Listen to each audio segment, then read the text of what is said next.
हरिओम हरिओम।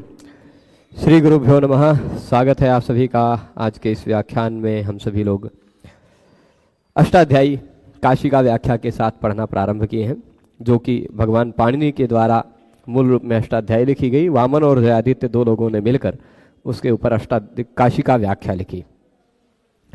काशी का व्याख्या के साथ हम लोग पढ़ना प्रारंभ किए हैं। मैंने पिछले 2-3 व्याख्यानों में पहले मंगलाचरण और फिर एक व्याख्यान में केवल अयुण सूत्र का अर्थ जाना, फिर एक व्याख्यान में हमने रिलिट सूत्र का भाव जाना, रिलिट सूत्र की क्या आवश्यकता है।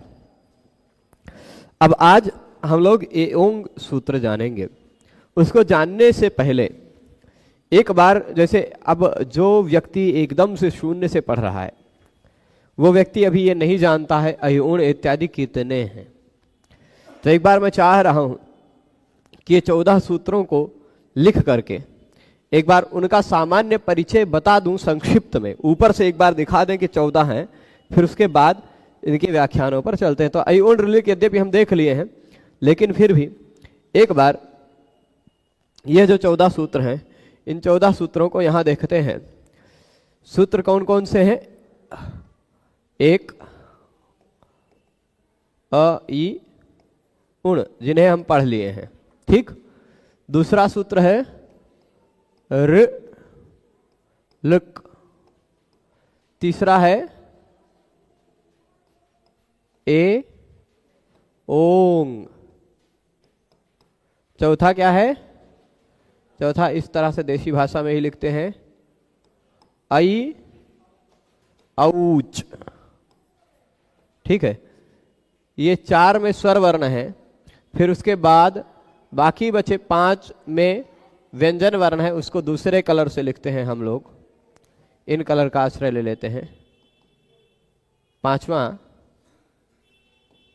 ये हिंदी वाला 5 लिखे, ज्यादा ठीक है। हाँ, 5 ह य व र ट। दिख रहा है कि नहीं दिख रहा? हाँ दिख रहा है, ठीक है। 6 नंबर सूत्र है लण, और 7 नंबर भी यही लिख ही देते हैं। 7 नंबर यमगणनम। यम गणनम, ठीक है। आगे 8 झभय, ये यहाँ है। 9 घ ढ धश। 10 नंबर सूत्र हो जाएगा ज ब ग ड दश। फिर 11 नंबर पर आएगा ख फ छ ठ थ च ट तव। इतना बढ़ गया, चटा तव। फिर उसके बाद 12 नंबर सूत्र हो जाएगा कपाय 13 स श सर। फिर उसके बाद 14 नंबर सूत्र होगा हल। ये 14 सूत्र हैं। इन 14 सूत्रों के माध्यम से ही हम पूरा व्याकरण जानते हैं, ठीक है। तो ये जो 14 सूत्र हैं, 14 सूत्र कौन कौन से हैं, ये बातें हमने बता दी, ठीक है। अब ये जो 14 सूत्र हैं, वो इनमें से अयुण रिलिट हम पढ़ चुके हैं, बाकी बचे 12 पढ़ने हैं। संक्षिप्त परिचय यदि है इसका बता दिया जाए, यदि इसका संक्षिप्त परिचय दिया जाए, तो संक्षिप्त परिचय इसका यह होगा कि अयुण और रिलिट ये दो जो सूत्र हैं, ये 2 सूत्र प्रारंभिक, जिनमें मूल स्वर हैं कह सकते हैं। फिर बाद के 2 सूत्र एओंग ऐऔच, इन 2 सूत्रों में बाद के 2 सूत्रों में है एओंग ऐऔच में मिश्रित स्वर, ठीक, अ ई को मिलके ए बना है, अ उ को मिलके ओ बना है, ए ओ। इसी तरह आई औच, ये क्या कहते हैं, संध्यक्षर कहा जाता है इनको। फिर उसके बाद यहां से लेके जो अलग कलर से मैंने लिखा है वो सारे के सारे व्यंजन वर्ण हैं। कैसे हैं? सारे के सारे व्यंजन वर्ण हैं। शुरुआत में 4 में केवल स्वर वर्ण हैं, बाकी 10 सूत्रों में व्यंजन वर्ण है। ठीक है, ये जो 14 सूत्र है, ये 14 सूत्र शुद्ध वर्णों की वर्णमाला है, वर्णों की शुद्ध वर्णमाला, वैज्ञानिक वर्णमाला। ऐसा नहीं कि हमने बचपन में आ ई ई उ ऊ ए आई ओ औ ऐसे फिर ए ओ आई औ ऐसे सब पढ़ा होगा ना, वैसी नहीं, उससे भी अधिक वैज्ञानिक ये वर्णमाला है। इस वर्णमाला में हम किसी भी वर्ण को आगे पीछे नहीं कर सकते, जिस क्रम में है उसी क्रम में रखना है, ये अनिवार्यता है। ठीक है, एक भी इधर उधर करने में प्रत्याहार चौपट हो जाएगा, है ना। यदि हम ई को आगे कर देंगे तो इक प्रत्याहार में आ भी आने लग जाएगा, है ना। इसलिए सभी वर्ण एकदम इसी क्रम में, शुद्ध वैज्ञानिक पद्धति से इसी क्रम में व्यवस्थित रहेंगे। अब इसमें कुल कितने वर्ण हैं, तो गिनने में कुछ लोग कहेंगे कि इसमें 4, इसमें 3, 7, 3, 10, 3, 13, ऐसे नहीं। इसमें है कुल मिला के 3, इसमें 2, इसमें भी 2, इसमें भी 2, कुल मिलाकर 9 वर्ण हो गए, स्वर वर्ण। कुल कितने स्वर वर्ण हुए? 9 स्वर वर्ण। संस्कृत में मूल रूप से 9 ही स्वर हैं, हालांकि 9 नहीं है। कुल जब जोड़ा जाएगा, हम लोग अभी पढ़ेंगे भविष्य में, तो ये यही के यही 54 प्रकार हो जाएंगे। 18, 18, 18, 54, फिर 30 ये हो जाएगा, 84, और फिर उसके बाद 48 ये हो जाएगा। यानी कुल मिलाकर 132 प्रकार हो जाएंगे। ठीक है, 132 प्रकार के स्वर वर्ण हो जाएंगे कुल मिला के, पर मूल रूप से 9 है, मूल रूप से 9 है। इन 9 में से शुरुआती 4 18 18 प्रकार के होते हैं, है ना। 18 गुणे 4 कर लीजिएगा आप, 72 हो जाएगा। और बाकी के 5 12 12 प्रकार के होते हैं, 60, 72 और 60 132 प्रकार हो जाएंगे, है ना। तो कुल मिलाकर ये 4 सूत्रों में केवल स्वर वर्ण कहे गए। ये संक्षिप्त परिचय हो गया। अंतिम अक्षर को हमको वर्णमाला की गिनती में नहीं गिनना है, वर्णों की गिनती में इन अंतिम वर्णों को नहीं गिनना है। ठीक, स्पष्ट है। तो व्यंजन कितने हैं, कोई गिन के बताएगा? ह य व र, ल य म ङ ण न, झ भ घ ढ ध, ज ब ग ड द, ख फ छ ठ थ च ट त, क प श ष स ह। ये इतने वर्ण हैं। कुल मिलाकर आपको गिनने में आएगा ये 34 वर्ण, कुल 34 आएंगे। गिन के दिखा देते हैं।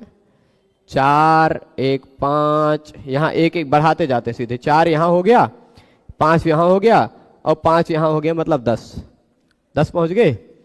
फिर 2 12, 3 15, 15 5 20, और फिर उसके बाद 8 28। इसमें 8 है, ख फ छ ठ थ च ट त, 8 28, 3 28 2 30, 3 33 और 1 34। कुल मिलाकर 34 वर्ण दिखाई पड़ रहे हैं इसमें व्यंजन। पर उन 34 में इसको भी जरा ध्यान से देखिए और इसको भी जरा ध्यान से देखिए, ये 2 बार है ना। व्यंजनों में पहला वर्ण भी ह है और अंतिम में भी ह है। कहने का मतलब क्या है कि आप इस क्रम से पढ़ेंगे तो ह ह ह करते करते आसानी से, हंसते हंसते व्याकरण सीख जाएंगे। शुरुआत भी आनंद से, अंत भी आनंद से। ठीक है, तो इसलिए ये एक खाली आनंद की बात हो गई। पर ये 2 बार ह खाली कहा गया है, बाकी सारे वर्ण 2 बार नहीं है। बाकी सारे वर्ण एक एक बार है, ह केवल 2 बार है। ठीक है, 2 बार क्यों है, वह जब हम हयवरट सूत्र और हल सूत्र पढ़ेंगे। हयवरट में ह क्यों है, हैवरट पढ़ते समय बता देंगे, और हल में ह क्यों है ये हल पढ़ते समय बता देंगे। ठीक है, अभी सामान्य रूप से आपने समझा कि कुल 34 व्यंजन, पर इन 34 में एक ही 2 बार है तो उसको एक ही गिनिए, सिंगल ही गिनिए, है ना। तो कुल मिलाकर 33 व्यंजन और 9 स्वर वर्ण मूल रूप से संस्कृत व्याकरण में है, मूल रूप से। इसके अतिरिक्त और ना कोई स्वर है ना कोई व्यंजन है। ठीक है, इसके अतिरिक्त और कुछ नहीं है मूल ध्वनियों में संस्कृत में। तो ये बात स्पष्ट है।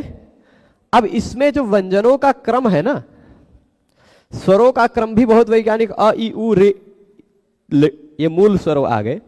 ठीक, ये 4 मिश्र स्वर संध्यक्षर जो है ये आ गए, 9 स्वर हो गए।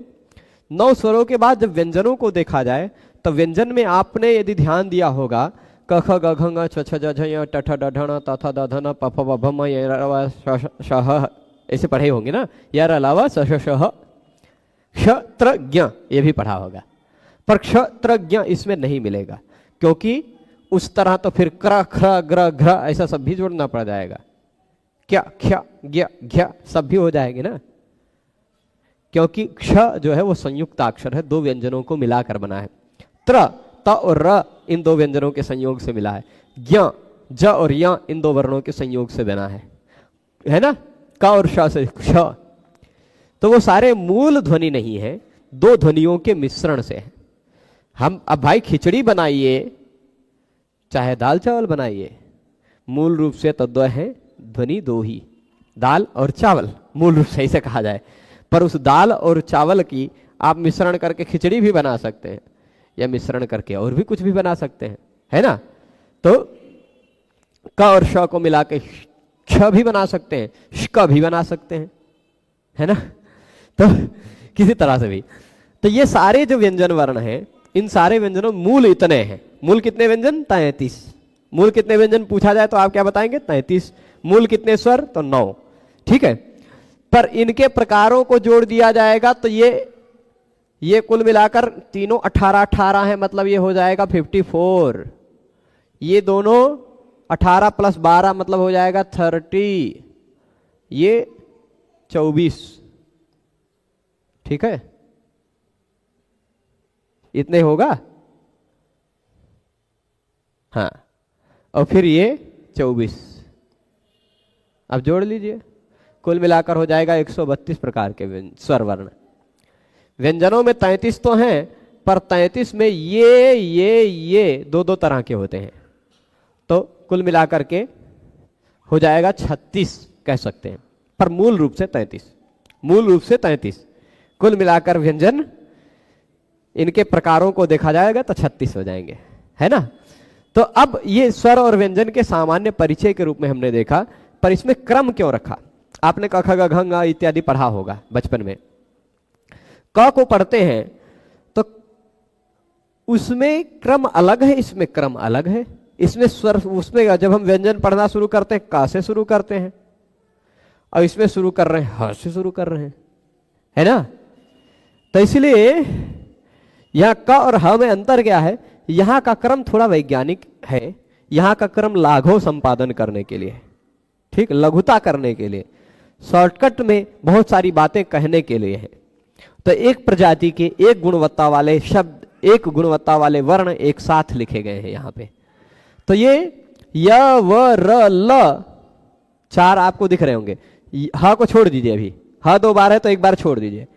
य व र ल ये 4 किसी ग्रुप में नहीं है। 5 5 5 के 5 ग्रुप है ना, क ख ग घ ङ च छ ज झ य ट ठ ड ढ ण त थ द ध न प फ ब भ म, इनमें से नहीं है, इनसे बाहर वाले ये 4 वर्ण हैं। य व र ल जो अंतःस्थ कहलाते हैं, जिनके उच्चारण में मुंह से बाहर हवा नहीं निकलती। य व र ल बोलेंगे तो मुंह से बाहर हवा नहीं निकलेगी, अंदर ही हवा रह जाएगी। य तेज से बोल के आप हवा निकालना ही चाहेंगे तो वह आ की हवा निकलेगी, य की हवा नहीं निकलेगी। य बोलेंगे तेज से तो आ बोल रहे हैं उसकी हवा निकलेगी, ठीक है। य में हवा नहीं होती, अंतःस्थ है इसलिए। तो ये जो 4 वर्ण है य व र ल अंतःस्थ, जो किसी ग्रुप के नहीं है, उनको पहले रख दिया, ठीक। अतिरिक्त व्यंजन जो हैं उनसे प्रारंभ किया अतिरिक्त व्यंजन पे ही समाप्त भी किया। देखिए स श सह, यही यारा लावा स श सह, ये जो वह शुरुआत में अंत में आ गए, फिर सभी वर्ग वाले वर्ण आते रहेंगे। देखिए मैं दूसरे कलर का कलम ले लेता हूं, इस कलर का, और दिखाता हूं। यह वरला हो गया ना, ये 4, और इसी तरह यहां सह हो गया 4। 8 जो ग्रुप के बाहर के व्यंजन है वो हो गए। बाकी बचे बीच के 25, वो 25 8 33 होता है ना, बाकी बचे 25 वो सभी ग्रुप के हैं। अब हर एक वर्ग का पांचवा अक्षर यहां आ गया, 5वां अक्षर है ये ङ य म ङ ण नम। ये कवर्ग का चवर्ग च छ ज झ य, ये पवर्ग प फ ब भ म, क ख ग घ ङ, है ना, ट ठ ड ढ ण, त थ द ध न। सभी वर्ग का पांचवा अक्षर आ गया, 5वां, यानी 5 हो गए। अब 5वें के बाद बारी हुई चौथे की। इन दोनों सूत्रों में हर एक वर्ग का चौथा वर्ण है, देख लीजिए। था है, अच्छा जिस सीरियल से है, ये यहां से जस्ट पहले वाला वर्ण झ, म से जस्ट पहले वाला वर्ण भ, ग से जस्ट पहले वाला वर्ण घ, ण से जस्ट पहले वाला वर्ण ढ, न से जस्ट पहले वाला वर्ण ध है। तो झ भ घ ढ ध ये हर एक ग्रुप के चौथे वर्ण आ गए यहां। ठीक है, 2 सूत्रों में। फिर हर एक वर्ग का तीसरा वर्ण यहां आ गया, उसी सीरियल में। देखिए झ से जस्ट पहले वाला ज, भ से पहले वाला ब, घ से पहले वाला ग, ढ से पहले वाला ड, ध से पहले वाला द, ज ब ग ड द आ गया। ये तीसरा अक्षर हो गया। 3 4 5 यानी 15 व्यंजन ये हो गए। ठीक है, ये इसलिए बता रहे हैं कि आपको मान लीजिए प्रत्याहार बनाना पड़े, कौन सा, झल, तो आप जब कहेंगे झल मतलब झभय से शुरू हुआ, यानी 5वां अक्षर उसमें नहीं आएगा झल में, आप जान जाएंगे, क्योंकि 5वां पहले खत्म हो चुका है ना। अगर आपको आ गया झय, तो झय में भी आप जान जाएंगे कि ये झ से शुरू होकर यहां तक आ रहा है, यानी हर एक वर्ग का चौथा अक्षर आएगा, तीसरा आएगा, दूसरा आएगा, पहला आएगा, झय।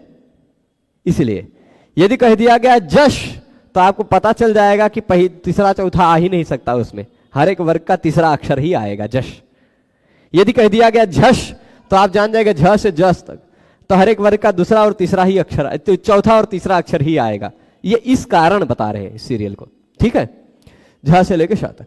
अच्छा, एक व्यक्ति ने अच्छा सुझाव दिया था कि प्रत्याहार क्या है, आज शॉर्टकट नेम, आजकल जैसे डॉक्टर, ऐसा सुझाव दिया था। डॉक्टर को संक्षिप्त में क्या कहते थे, डी आर, पहला और अंतिम अक्षर ले लिया, है ना। वैसे ही प्रत्याहारों में भी होता है। झश मतलब यहां झस पूरा आ गया, झ भ घ ढ ध ज ब ग ड द, है ना, वो उस तरह का है। तो अब तीसरा हो गया। अब इसके बाद देखिए ख फ छ ठ थ, यहां सीरियल बदल गया है। देखिए झ से पहले वाला छ यहां आया, ज से पहले वाला छ यहां आया, ब से पहले वाला फ यहां आया, है ना, ग से पहले वाला ख यहां आया, उलट गया क्रम, ये तीनों का क्रम उलट गया।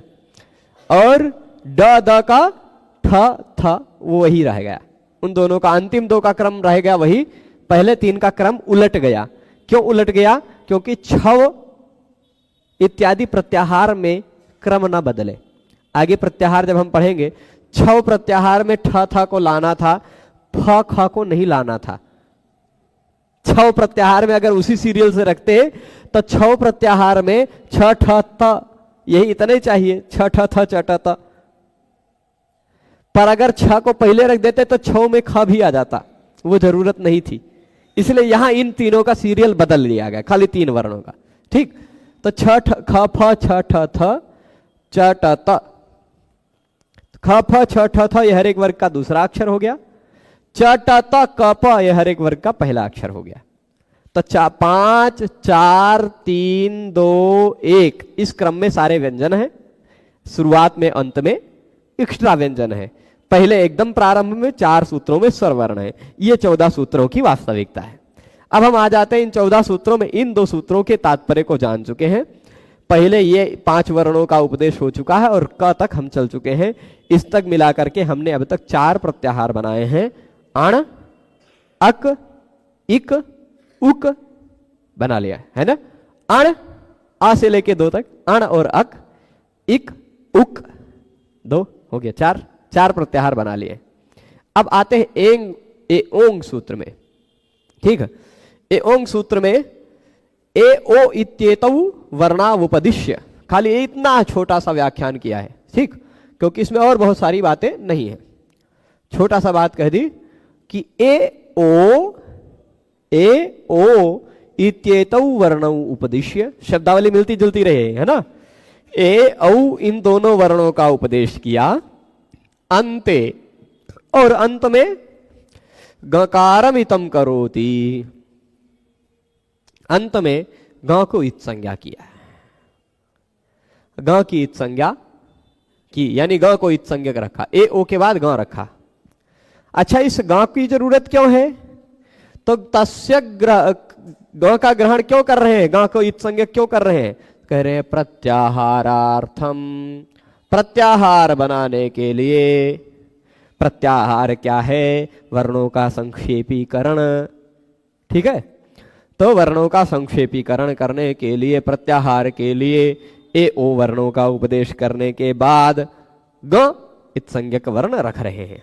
ठीक है, तो तस्य ग्रहणम भवति, वो ग को जो इत संज्ञा की है प्रत्याहार के लिए, तो प्रत्याहार कौन सा प्रत्याहार बनता है भैया? उसका, उस ग के साथ किस वर्ण का मेल होकर कौन सा प्रत्याहार बनता है, ये प्रश्न उठ सकता है ना। तो कह रहे हैं तस्य ग्रहणम भवति, उसका ग्रहण होता है किससे? एकेन, एक ही वर्ण के साथ, एक ही प्रत्याहार ग से मिलता है, बनता है। ठीक, 14वें सूत्र को बनाने के बाद हम लोग ये बताएंगे कुल कितने प्रत्याहार बन गए, ये भी पता चल जाएगा। अभी तक हमने देखा कुल मिलाकर ए ओंग सूत्र तक 1, 3 और 1, ये इतने प्रत्याहार बने। अय उण के ण से 1, ऋ के क से 3, अक, इक, उक, और ए ओंग के ग से बनाया जा सकता, अंग भी बनाया जा सकता, इंग भी बनाया जा सकता, उंग भी बनाया जा सकता है। लेकिन भगवान पाणिनि जी को अपने सूत्रों में संक्षेपीकरण के लिए जितने की जरूरत पड़ी उतने बनाएंगे। आपके पास रॉ मटेरियल बहुत कुछ है, बनाना चाहे तो और बहुत कुछ बना सकते हैं, लेकिन उनको जितने की आवश्यकता से काम चल जाए उतना ही बनाया लाघव के लिए। तो एक ही प्रत्याहार खाली ग को लेके बनाया है, वो प्रत्याहार है एंगी पर रूपम सूत्र में निर्दिष्ट, एंगः पदांतादति सूत्र में निर्दिष्ट। कई सूत्रों में एंगः पदांतादति, एंगी पर रूपम इत्यादि सूत्रों में जो एंग कहा गया है, इसमें एंग में इति एकारेण, ए के साथ ग का ग्रहण करके, देखिए ए के साथ ग का ग्रहण करके एंग प्रत्याहार बना दिया, जिससे दो वर्णों का ग्रहण हो जाता है ए ओ का। ए ओ, एंग मतलब ए ओ। अब आप कहेंगे कि पाणिनि जी को एंग कह के ए ओ का ग्रहण करना था तो खाली ए ओ ही का ही ग्रहण कर लिख देते, साफ साफ ए ओ लिख देते, एंग का है लिखते, क्योंकि छोटा तो हो जाएगा ना। कहाँ ए ओ कहना पड़ता, कहाँ एंग कहना पड़ रहा है ना। ए ओ में देखिए ए ओ, ये दो कहना पड़ता, तो ये दो मात्रा, ये दो मात्रा, चार मात्रा हो गई। और एंग कहने पर ये एक, ये दो मात्रा और ये आधी मात्रा, ढाई मात्रा हो गई, है ना। तो 1.5 मात्रा बचा लेंगे ना एंग कह गए, कम कहना पड़ेगा। अथवा हम कहेंगे नहीं भाई, अब कुछ लोग कहने लग जाएंगे कि नहीं 1.5 नहीं बचेगी, 1 बची, पर 1 तो बचेगी ही। ये ए की जगह एचो या वायावा से अय आदेश कर लेंगे तो अयो हो जाएगा। क्या हो जाएगा? अयो। ए ओ क्या बन जाएगा? अयो। तो अयो कह देते पाणिनि जी ए ओ की जगह, तो संदेह रह जाता, एक बात। दूसरी बात, अ 1 मात्रा, य आधी मात्रा और ओ 2 मात्रा, 3.5 मात्रा तब वो होती है ना। तो इस तरह से यहां कह रहे ए ओ इन दो वर्णों का, वर्णों लिख दिया गया है, वर्णों का, इन दो वर्णों का उपदेश यानी उच्चारण किया गया। फिर आचार्य ने, पाणिनि जी ने अंत में प्रत्याहार के लिए ग को इत संज्ञक बनाया है। ठीक है, इस सूत्र से एंग प्रत्याहार सिद्ध होता है। क्या सिद्ध होता है? एंग एक ऐसा प्रत्याहार बनता है इस सूत्र से। ठीक है, एंग ए ओ इन दोनों वर्णों का उपदेश करने के बाद, इन दोनों वर्णों का उच्चारण करने के बाद अंत में प्रत्याहार के लिए ग इत संज्ञक किया है। ठीक है, इस सूत्र से एंग प्रत्याहार की सिद्धि होती है, जिसका एंगा पदांतादति, एंगी पर रूपम इत्यादि सूत्रों में उसका ग्रहण किया गया है। ठीक है, तो ए ओंग में जो ङ है वो किस लिए है? इत संज्ञक है। किस लिए है? प्रत्याहार बनाने के लिए। कौन सा प्रत्याहार बनता है? एंग प्रत्याहार। और भी बन सकता है लेकिन पाणिनि जी ने एक का प्रयोग किया है, इसलिए एक ही, ठीक है, एक से ही उसका ग्रहण पाणिनि जी सूत्रों में करेंगे, एक के साथ उसका ग्रहण करेंगे, एंग बनाएंगे, एंगा पदांता दति एंगी परिरूपम इत्यादि सूत्रों में उसका ग्रहण करेंगे, ठीक है। तो ये हो गई ए ओंग सूत्र की बात। अब आ जाते हैं हम लोग ऐ औच। शुरुआत में समय लगेगा पर आगे समय नहीं लगेगा आप लोगों को। तो कह रहे हैं अब इसका 4 प्रत्याहारों में इससे ग्रहण होगा। मैक्सिमम 6 है, मैक्सिमम 6 है। सबसे ज्यादा जिससे प्रत्याहार बनते हैं वो 6 प्रत्याहार बनते हैं अंतिम सूत्र 14वें से, है ना। पर इससे भी कम प्रत्याहार नहीं बन रहे हैं, इससे भी 4 बनेंगे। 4 का ग्रहण किया है पाणिनि जी ने, ठीक है। तो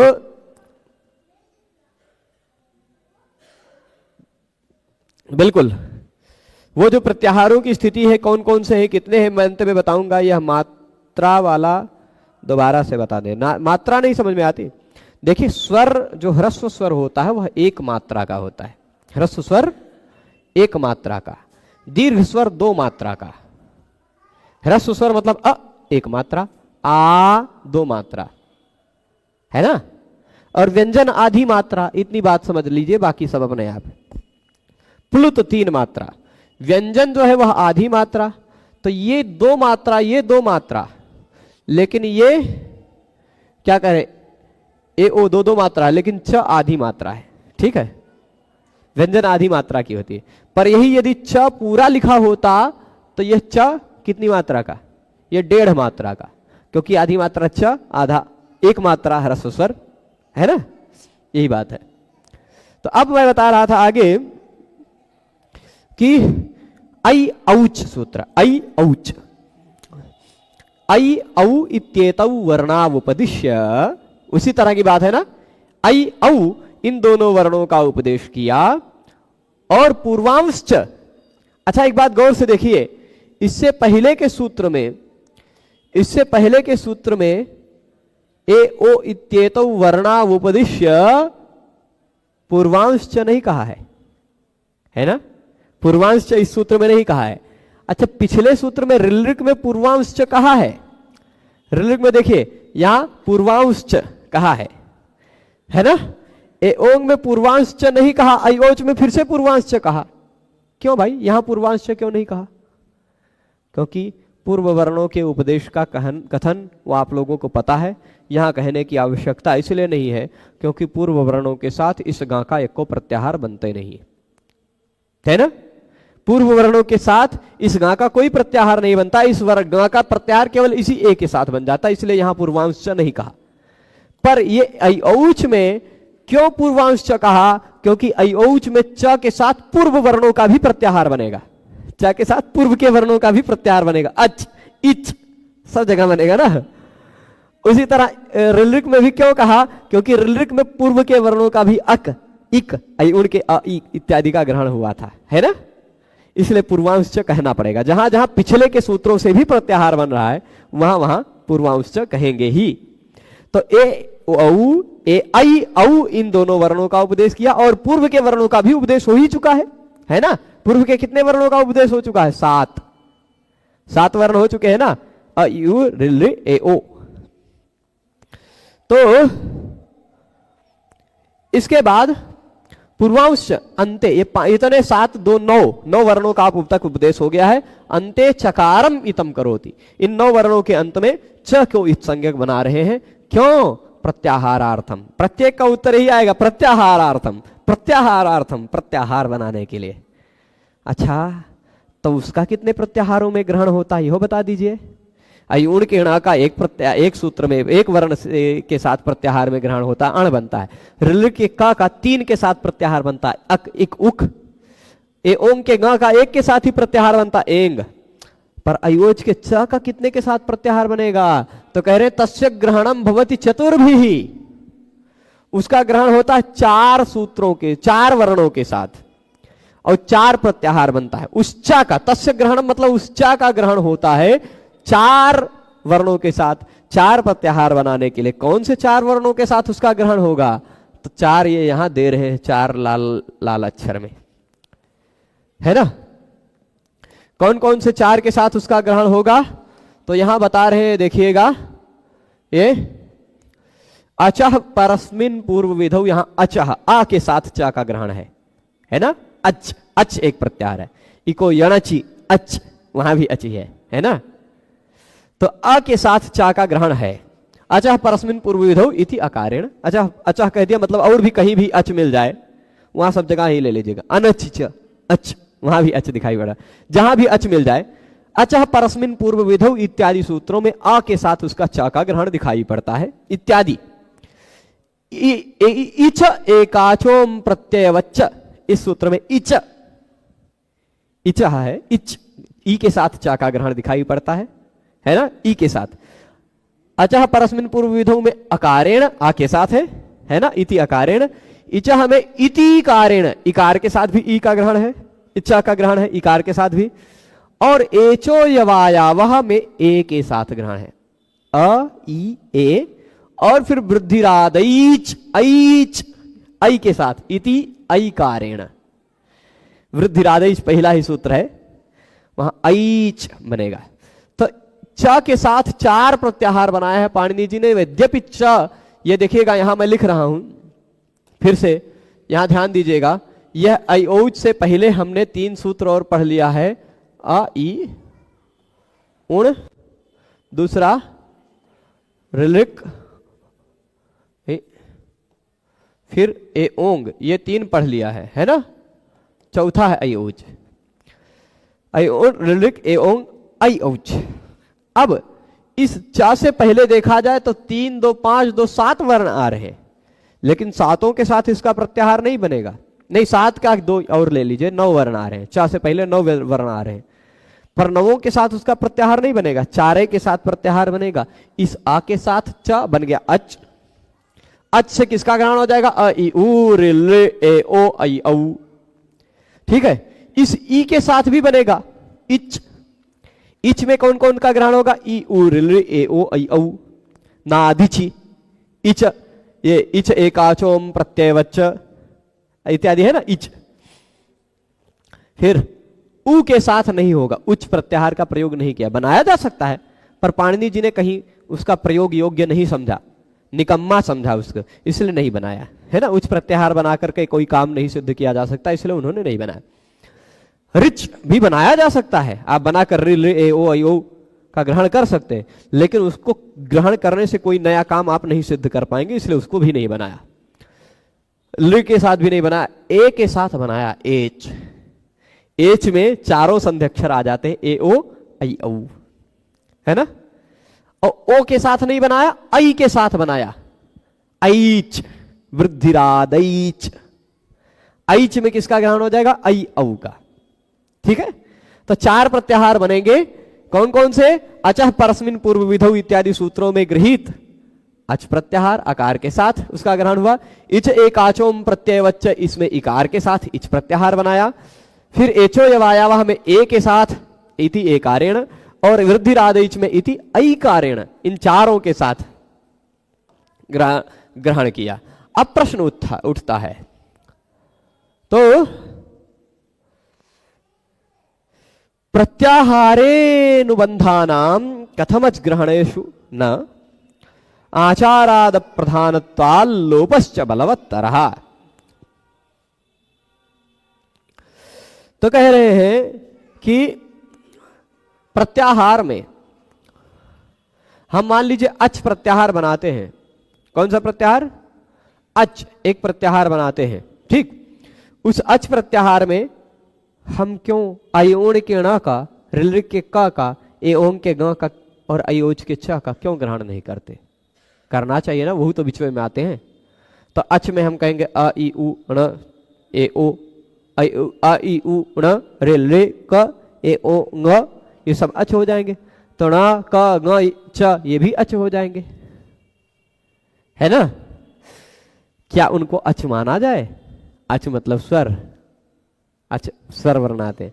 तो कह रहे प्रश्न उठता है कि प्रत्याहारों में जब हम प्रत्याहार, इतना तक समझ गए होंगे, इसको ऊपर कर लेते हैं तो ज्यादा अच्छे से समझेंगे ये जो प्रत्याहार हम बनाते हैं उन प्रत्याहारों में अनुबंध वर्णों का कथम अच ग्रहणेषु न, क्यों अच ग्रहण में उन प्रत्याहारों में अनुबंधों का ग्रहण नहीं होता।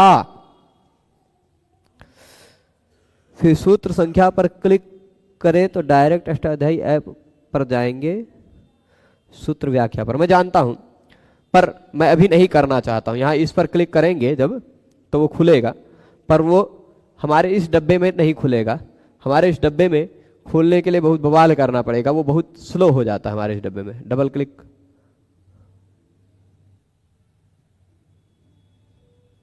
नहीं खुलेगा। ये खुलेगा यद्यपि, लेकिन काफी समय लगाकर खोलेगा। ये देखिए आ गया है, वो खुल गया है। यहां इसको छुएंगे तो दिखेगा ये।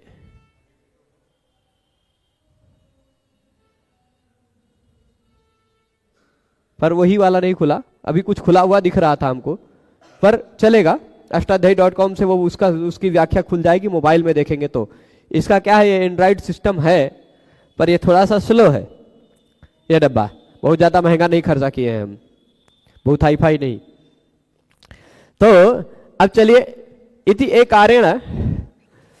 अब फिर आगे क्या कह रहे हैं, प्रत्याहारे अनुबंधानाम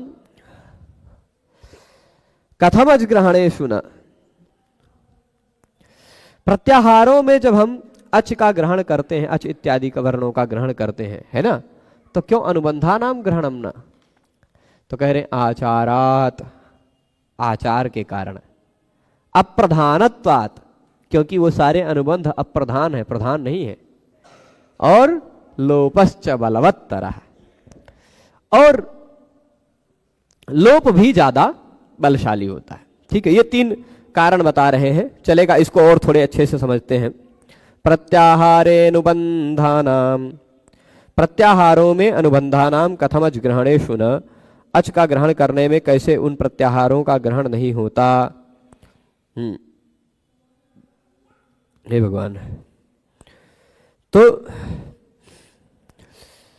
कथम अच ग्रहणेषु अनुबंधानाम ग्रहणम न भवति, ये प्रश्न उठ रहा है। यदि ग्रहण करने लगेंगे तो क्या क्या समस्या आएगी, थोड़ा सा कल्पना करिए। तब तो हमको आई उण के ण को, रिल के क को, ए ऊं के ग को, इन सबको भी स्वर वर्ण मानना पड़ेगा। इको यणची इत्यादि नियम तब भी लगेंगे जब बाद में ण हो, है ना। हरिणा एक शब्द बन रहा है, हरिणा।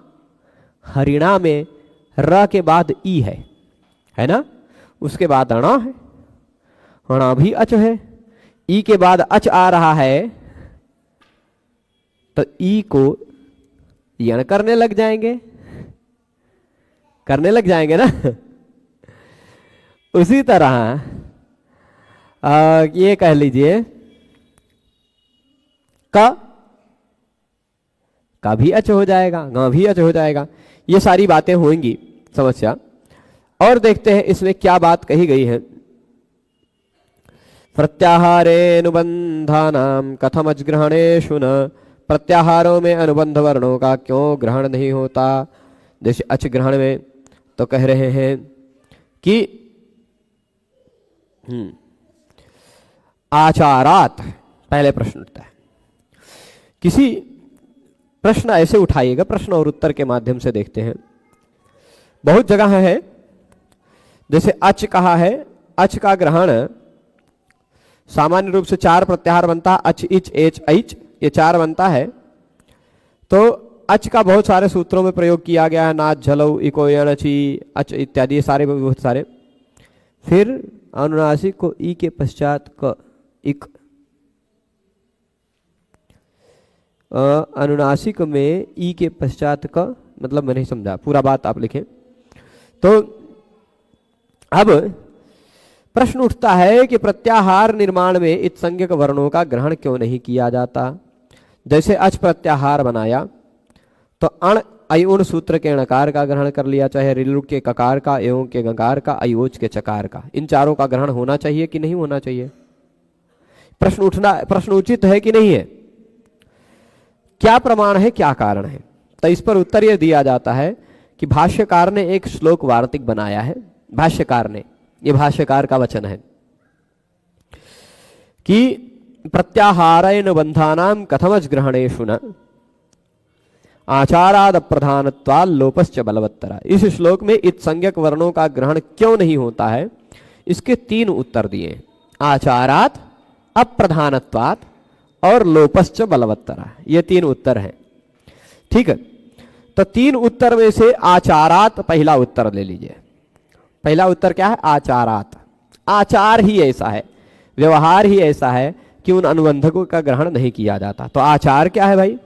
ण क ङ अयुण के ण, ऋ का क, एवं का ङ, अयोज का च, फिर आगे भी देखेंगे हैवरट का ट, लण काणा, इन सब का ग्रहण इसलिए नहीं होगा, 14 सूत्रों के अंतिम अक्षरों का ग्रहण इसलिए नहीं होगा क्योंकि इन सब का जो अंतिम वर्ण है उनका ग्रहण होने का आचार है, आचारात। तो कह रहे हैं आचार न होने का आचार है। प्रत्याहार के मध्य में विद्यमान इत्संज्ञक वर्णों का प्रत्याहारों में ग्रहण किया जाएगा तो लोक में ऐसे बहुत सारे प्रयोग बनने लगेंगे जो शिष्ट नहीं है, अशिष्ट बहुत सारे शब्द बनने लग जाएंगे, है ना। शेष सभी सूत्रों का एक अक्षर नाम के अनुसार अध्ययन करवा दे, ये बात है, ये बात है। उसके लिए संकलन करना पड़ेगा। मैंने खाली संकेत कर दिया था, दिन में समय नहीं मिल पाता कि इकट्ठा संकलन करके उसके अनुसार टाइप किया जाए। आजकल विद्यालयों में इतना काम हो गया है कि आतंक है काम का, पर प्रयास करेंगे, आपने कहा है तो जब 14 सूत्र पूरे हो जाएंगे तो एक साथ संक्षेप में उसको भी बता देंगे। प्रयास करेंगे, यदि किसी दिन समय मिल गया टाइप कर ले गए उसको तो दिखा देंगे, ठीक है। तो खाली हमने ऐसा संकेत पहले अयुण में इसलिए कर दिया था कि आप लोग जाने कि उस तरह से भी अर्थ लिया जाता है। हमारी परंपराओं में उस तरह का भी अर्थ लेने का वर्णन मिलता है, ठीक है।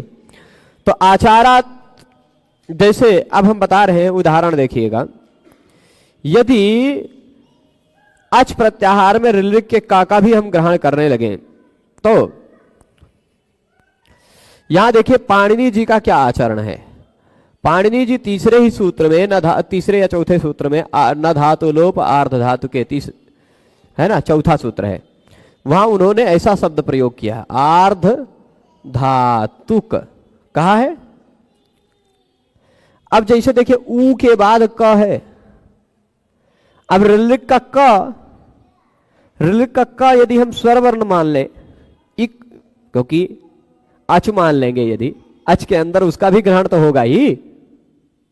अगर यदि ग्रहण करने लग जाएंगे तो इको यणचि से इस यू के जगह पे वह होने लग जाएगा, और वह होगा तो उस वह का लोपो व्यवबली से फिर लोपो हो जाएगा, वह होगा और उसका लोप हो जाएगा, तो आर्ध धातु को बनवे नहीं करेगा, आर्ध धातक बनेगा, धातक, है ना। और ये आर्ध धातु के की जगह आर्ध धातु के प्रयोग करते पाणिनि जी, ऊ के जगह पे वह कर देते और वाह के जगह पे क कर देते। तो पाणिनि जी ने जिस तरह अपना आचार दिखाया है, उस आचार से, उनके लिखे हुए सूत्रों में प्रयुक्त शब्दों के आधार पर ही, उनके आचार से ही पता चलता है कि वो ग्रहण नहीं करवाना चाहते हैं। ठीक, ये आचार वाला कारण हो गया, उनके आचरण से पता चल जाता है। इसी तरह हाँ, अप्रधानत्वात्, आचारात अप्रधानत्वात्, दूसरा कारण क्या बता रहे? अप्रधानत्वात्, अप्रधान है ये सारे, अयुण के ऋ के क, एवं के क, ङ इत्यादि प्रधान नहीं है, वो अप्रधान है। क्यों? क्योंकि ण के सिवाय अन्य सभी स्वर हैं। यदि 4 लोगों के ग्रुप में यदि 3 एक प्रजाति के हैं, एक अलग प्रजाति के हैं, तो वो चौथा वाला अप्रधान हो जाएगा ना। तो अयोड़ में ना 3 तो स्वर हैं, एक ना व्यंजन दिखाई पड़ रहा है, अर्धी मात्रा वाला दिखाई पड़ रहा है तो वो अप्रधान हो जाएगा। इसी तरह रे लिक में री और ली के सिवाय जो क है वह अप्रधान हो जाएगा। ए ओंग में जो ग है वह अप्रधान हो जाएगा, है ना। आई औच में च वह अप्रधान हो जाएगा, प्रधान नहीं रहेगा। सर्वर्णों के साथ व्यंजन कहां प्रधान हो पाएगा। तो इसलिए आचारात अप्रधानत्वात् अ ई उ रे ले ए ओ आई औ ये चारों मुख्य रहेंगे, प्रधान रहेंगे, और इनके बीच में रखे गए ण क ङ च ये सारे व्यंजन जो है वह अप्रधान हो जाएंगे, उनका ग्रहण नहीं हो पाएगा। और तीसरा कारण बता रहे लोपश्च बलवत्तरः। देखिए प्रत्याहारों का निर्माण आदिरंत्येन संहिता इस सूत्र से होता है। ठीक, आदिरंत्येन संहिता हम लोग पहले ही अध्याय के पहले ही पाद में लगभग 70-75 के आसपास सूत्र पढ़ेंगे। नहीं, देखिए कितने पे है, आदिरंत्येन संहिता यस्मिन् विधि आदिरंत्येन संहिता 1-1-70 के आसपास है कितने पे, 71 पे। ठीक है, तो हाँ 71 पे है। ठीक है, इस सूत्र से आदिरंत्येन संहिता सूत्र से प्रत्याहार बनता है। पर कैसे बनता है वो हमने शॉर्टकट में अभी तक समझा दिया कि पहला अक्षर कोई ले लेना, अंतिम अक्षर कोई ले लेना है, उससे बन जाता है ना। तो अब इस सूत्र में ईता शब्द में इत संज्ञक वर्णों का निर्देश किया गया है। ईता है ना, आदि ही अंत्येन ईता सह, आदि वर्ण अंतिम इत संज्ञक वर्ण के साथ। तो अंतिम इत संज्ञक वर्ण के साथ प्रत्याहार बनाएगा। ठीक, अभी लण प्रसूत्र में हम नहीं चल रहे हैं साहिल जी, जब लण सूत्र में चलेंगे तब बताएंगे लण की क्या बात है ना। अभी पहले हैवर्ड पढ़ लिया जाएगा कल, आज यही आई ओच तक रोकेंगे। तो जब ईता कहा गया आदिरंत्येन संहिता, इत संज्ञक वर्णों का उससे निर्देश हुआ, इसलिए प्रत्याहार विधान से पूर्व ही इत संज्ञा का विधान करना पड़ेगा, है कि नहीं। और हलंत्यम ये सूत्र प्रयोग किया जाता है इत संज्ञा के लिए। इस सूत्र में विद्यमान ण का ङ इन सभी वर्णों की इत संज्ञा होती है। इत संज्ञा के प्राप्त होने पर तस्य लोपः से इन सभी वर्णों का लोप हो जाता है। ठीक, इसलिए प्रत्याहार निर्माण से पूर्व ही इत संज्ञक वर्ण लोप हो जाते हैं। यह लोप नित्य है, पर होने के कारण आदिरंत्येन संहिता इस अपेक्षा से बलशाली है। इसलिए ण क ङ आदि व्यंजनों की में प्रत्याहारों का ग्रहण नहीं होता। ठीक, प्रश्न उठता है कि लोपश्च बलवत्तरः है। लोप करने के लिए, एक तो प्रत्याहार बनाने के लिए जो सूत्र है आदिरंत्येन संहिता वह है 1-1-71, है ना। और लोप करने वाला सूत्र जो है वह 1-3-9। तो ये लोप करने वाला जो सूत्र वो ज्यादा बलशाली हो जाएगा। इस कारण ये जो प्रत्याहार में जो इत संज्ञक वर्ण दिखाई पड़ रहे हैं वो लुप्त हो जाएंगे। लोपश्च बलवत्तरः, ये 3 कारणों से आचार है इसलिए ग्रहण नहीं किया जाता है, वो सभी अप्रधान है इस कारण भी नहीं ग्रहण किया जाता है, और लोप हो जाना भी ज्यादा बलशाली कार्य माना जाता है, इस कारण से भी नहीं होता। ठीक है, ये 3 बता दिए। अब कह रहे वर्णेषु ये वर्णैक देशाः वर्णांतर समानाकृतयस् तेषु तत्कार्यं न भवति तच्छायानुकारिणो हिते न पुनस्त एव पृथक प्रयत्न निर्वर्त्यम ही वर्णम इच्छन्त्याचार्याः नुड्विधि लादेश विनामेषु ऋकारे प्रतिविधातव्यम तस्मान् नुड्विहलः इति नुड्विधौ ऋकारग्रहणम् आनृधतुः आनृधुः कृपोरोलः इति लादेशे ऋकारग्रहणं क्लृप्तः क्लृप्तवान् रसाभ्यां नोनः समानपदे इति विनामे ऋकारग्रहणं कर्तॄणाम इत्यादि। ठीक है,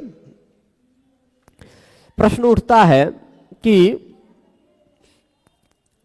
वर्ण में जो वर्ण के एक देश हैं वो किसी दूसरे वर्ण के समान आकृति वाले हैं, उनमें यह कार्य नहीं होता। ये सारा प्रश्न उठता है। इस प्रश्न में है विस्तार है, प्रश्न भी विस्तृत है और इसका उत्तर भी है विस्तृत, कि आचार्य लोग चाहते हैं कि प्रत्येक वर्ण मूल रूप से कौन कौन सा होता है, वर्ण किसे कहते हैं, जिन वर्णों में प्रत्येक वर्ण के उच्चारण में अलग अलग प्रयत्न लगे वो वर्ण होते। अ अलग प्रयत्न है, ई अलग प्रयत्न लगेगा, अलग स्थान अलग प्रयत्न है ना, कुछ कुछ का प्रयत्न एक जैसा रहेगा तो स्थान अलग रहेगा। तो पृथक प्रयत्न निर्वर्त्याः, तो इसलिए इन सारी वस्तुओं की व्याख्या हम लोग कल पढ़ेंगे। और फिर उसके बाद ये प्रश्न का उत्तर भी यहां दिया है कि चलेगा, कोई दिक्कत नहीं। फिर हैवरट सूत्र कल पढ़ेंगे और हैवरट में हा के ग्रहण का क्या प्रयोजन है संभवतः ये भी कल हम लोग जानेंगे। आज इस विषय को यहां रोकेंगे।